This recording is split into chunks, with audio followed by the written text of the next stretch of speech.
দক্ষিণ 24 পরগনা সুন্দরবন এলাকার জঙ্গলে লাল চন্দনের গাছ পাওয়া যেত। সেই জঙ্গলে লাল চন্দনের গাছ কেটে স্মাগলিং করত। সেই খবর সরকারের কানে পৌঁছাতে সেখানে এক নিষ্ঠাবান ফরেস্ট অফিসারকে পাঠায় যাতে স্মাগলারদেরকে ধরা যায়। সেই অফিসারের নাম ছিল নিলয়।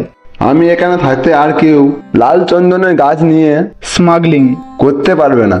হ্যাঁ স্যার, কিন্তু ওদেরকে আমরা অনেকবার ধরার চেষ্টা করেছি, কিন্তু ওই স্মাগলাররা কোনো না কোনো উপায় বের করে আমাদের হাত থেকে বেঁচে যায়। এখন আমি এসে গেছি, এখন থেকে ওরা আর একটাও লাল চন্দনের গাছ কাটতে পারবে না। এখন থেকে আমি রাতে দিনে সবসময় ঘুরতে থাকবো। আর এমনিতে চেকপোস্টে যে অফিসারের ডিউটি আছে রোহিত, ও খুব বিশ্বস্ত। আমি ওর সাথে দেখা করতে চাই, ওর সাথে আমাকে কথা বলতে হবে। ঠিক আছে স্যার, চলো চেকপোস্টের দিকে যাওয়া যাক।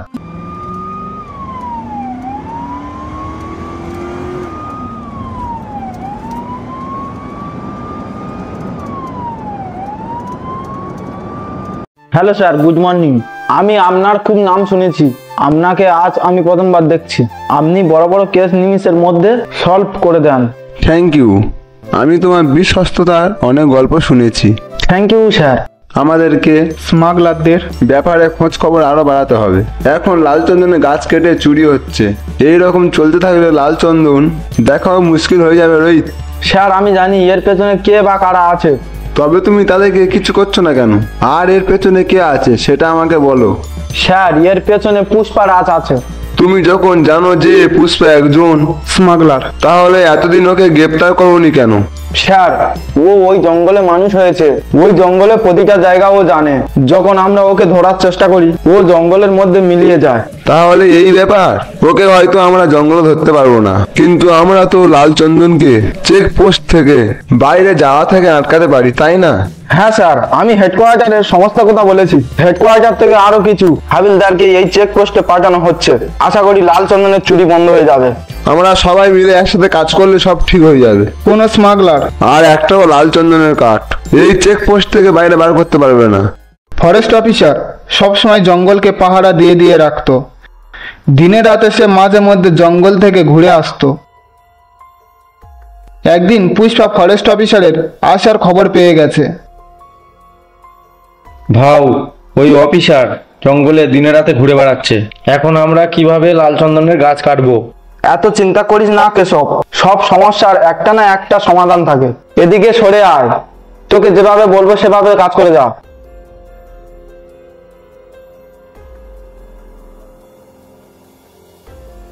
এই শোন, ভাউ তোর জন্য মিষ্টি পাঠিয়েছে, আর এর বদলে ফরেস্ট অফিসার কোথায় যাবে কি করবে সব খবর আমাদেরকে দিতে হবে। প্রতি সপ্তাহে তোর মিষ্টি তুই পেয়ে যাবি। আরে বাহ, ভাইকে আমার ধন্যবাদ জানিও। হ্যাঁ হ্যাঁ, ঠিক আছে, এখন আমি চলি।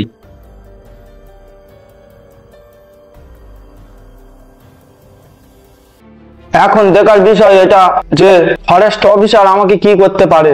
আজ রাতে গাছ কাটার কাজ শুরু করে দে। ওই রাত থেকে তারা লাল চন্দনের গাছ কাটতে শুরু করে দেয়। আর এদিকে হাবিলদার সব সময় ফরেস্ট অফিসার কি করছে, কোথায় যাচ্ছে, এই সব কথা পুষ্পাকে বলতে থাকে। যখন ফরেস্ট অফিসার পশ্চিম দিকে যায় তখন পুষ্পার লোকেরা দক্ষিণ দিকের গাছ কাটে। আর যখন অফিসার দক্ষিণের জঙ্গলের দিকে যায় তখন ওরা পশ্চিম দিকের গাছ কাটতে থাকে। এই রকম ভাবে বেশ কিছুদিন চলতে থাকে। দেখে তো মনে হচ্ছে এই গাছ আজকের কাটা হয়েছে, কিন্তু এটা কিভাবে সম্ভব? আমি তো বেশ কিছুক্ষণ ধরে এখানে ঘোরাঘুরি করছি, তাহলে আমার চোখের সামনে ওরা কিভাবে লাল চন্দনের গাছ কাটতে পারে? নিশ্চয়ই কোনো না কোনো গন্ডগোল আছে। অফিসার কিছু না বলে ওখান থেকে উত্তরের জঙ্গলের দিকে চলে যায়। ওখানে গিয়ে যখন একই অবস্থা দেখে, এই গাছগুলো সব আজকেরই কাটা হয়েছে, তার মানে পুষ্পা এখনো লাল চন্দন চুরি করে চলেছে। আমাকে এই সব এখনই আটকাতে হবে। কি হয়েছে স্যার? আপনাকে খুব চিন্তিত লাগছে। আমি তোমার সাথে একা কথা বলতে চাই। হ্যাঁ স্যার, আসুন না, ভেতরে বসে কথা বলি। বলুন স্যার, আমাদের কথা কেউ শুনতে পাবে না। রোহিত, জঙ্গলে এখনো লাল চন্দনের গাছ কাটা হচ্ছে, তাই এখান থেকে কি কোনো বড় গাড়ি গিয়েছে? না না স্যার, এখনো তো এখান থেকে কোনো বড় গাড়ি যায়নি। ও আচ্ছা, তবে সাবধান, যে কোনো সময় ওরা এখান থেকে যেতে পারে। চেকপোস্টে পাহারা আরো বাড়িয়ে দাও। আমার মন বলছে ওরা হয়তো আজ রাতে লাল চন্দনের গাছ নিয়ে এখান থেকে যাবে। আজই আমি ওই পুষ্পাকে ধরেই ছাড়বো। ঠিক আছে স্যার। পুষ্পা ভাও, চেকপোস্টে পুলিশ পাহারা আরো বাড়ানো হচ্ছে। তবে কি আজ রাতে এই লাল চন্দনের গাছগুলোকে নিয়ে যাওয়া হবে? হ্যাঁ, আজ রাতে এই গাছগুলোকে পাচার করতে হবে, তবে রাস্তা দিয়ে নয়, নদীপথে নিয়ে যাব। এতক্ষণে হয়তো ওই ফরেস্ট অফিসার সব জেনে গেছে। ওরা হয়তো চেকপোস্টের পাহারাও আরো বাড়িয়ে দিয়েছে। ওখান থেকে আমরা কিছুতেই যেতে পারবো না। নিলয় যখন জঙ্গলের দিকে যাচ্ছিল তখন নিলয় দেখলো রাস্তার মাঝে একটা গাছ পড়ে আছে। এসব পুষ্পার কাজ, গাড়ি অন্য পথে নিয়ে চলো। নিলয় যখন জঙ্গলের ভেতরে যায় তখন দেখে পুষ্পা ওখানে নেই। পুষ্পা এখান থেকে বেরিয়ে গেছে রোহিত, এখন তোমাকে ওদেরকে আটকাতে হবে। চেক পোস্ট থেকে কোনো গাড়ি বেরোতে দেবে না, আমি এখনই আসছি। ফরেস্ট অফিসার সমস্ত পুলিশ ফোর্সকে নিয়ে চেকপোস্টের কাছে দাঁড়িয়ে থাকে। আর অন্যদিকে পুষ্পা লাল চন্দনগুলোকে নিয়ে নদীপথে যেতে থাকলো। কি বুদ্ধি লাগিয়েছো ভাও, ওই ফরেস্ট অফিসার তো কিছু বুঝতে পারলো না। আর এদিকে আমরা লাল চন্দনগুলোকে নিয়ে যাচ্ছি, এত পুলিশ পাহারা লাগিয়েও আমাদেরকে ধরতে পারলো না। শিট, আজ আবারও পুষ্পাকে ধরতে পারলাম না। হ্যাঁ স্যার, এই রকম ভাবে ও আমাদের হাত থেকে বারবার বেঁচে যাচ্ছে। চিন্তা করো না, একদিন আমরা ওকে ঠিকই ধরতে পারবো। এইভাবে কিছুদিন চলতে থাকে। হঠাৎ একদিন ফরেস্ট অফিসার নিলয় চেকপোস্ট থেকে রোহিতকে ডেকে পাঠায়। আমার কাছে খবর আছে যে আজ পুষ্পা আবার জঙ্গল থেকে লাল চন্দনের গাছ কেটে পাচার করবে। এই সুযোগ আমাদেরকে আর মিস করলে চলবে না রোহিত। আজ আমাদের যে কোনো ভাবে হোক না কেন পুষ্পাকে অ্যারেস্ট করতেই হবে। Be careful. আপনি কোনো চিন্তা করবেন না স্যার, আমি চেকপোস্টকে পাহারা আরো বাড়িয়ে দিচ্ছি। আর আজ রাতে চেকপোস্ট থেকে কোনো গাড়িকে সার্চ না করে ছাড়া হবে না। রোহিত, চেক পোস্টের সাথে সাথে নদীতেও পাহারার ব্যবস্থা করো। আর আমি হেডকোয়ার্টারে মেল করছি, আমাদের নদীতে যে বাঁধটা আছে ওই বাঁধটা যেন বন্ধ করে দেয়।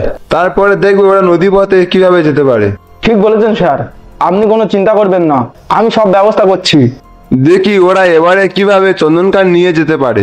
এবারে আমি ওদেরকে ধরেই ছাড়বো।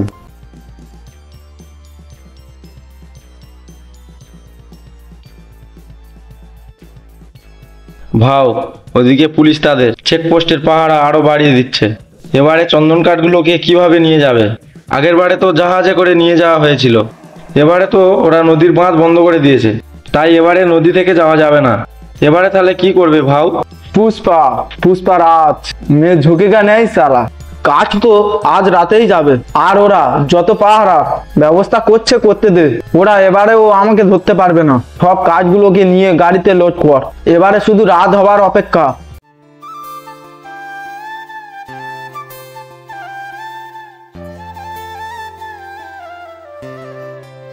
পুষ্পা এবারে লাল চন্দনের কাজগুলোকে নিয়ে কিভাবে যাবে?